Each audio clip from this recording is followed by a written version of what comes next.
جب زندگی ہنسائے تو سمجھنا چاہیے کہ اچھے کام کا پھل مل رہا ہے، اور جب زندگی رلائے تب سمجھ لینا چاہیے کہ اچھے کام کرنے کا وقت آ گیا ہے۔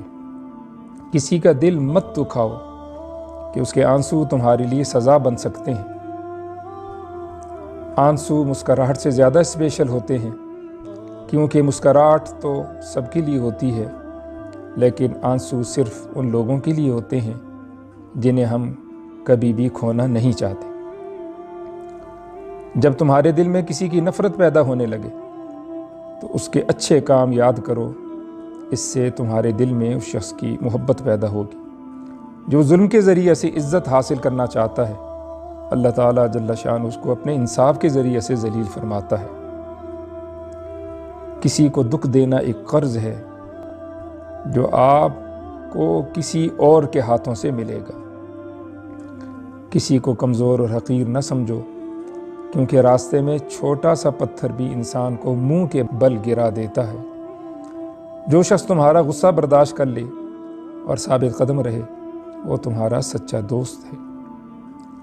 میں رب سے ڈرتا ہوں، اور رب کے بعد اس شخص سے ڈرتا ہوں جو رب سے نہیں ڈرتا۔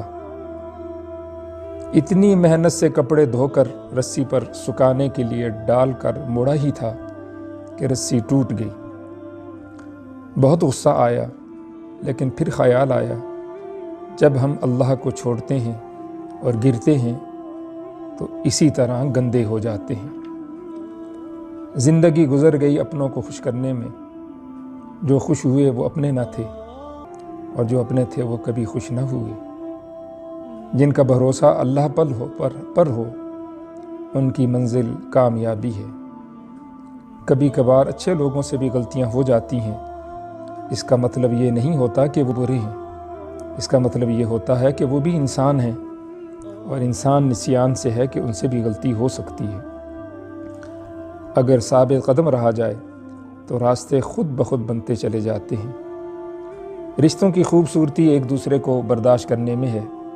بے عیب انسان تلاش کرو گے تو تنہا رہ جاؤ گے۔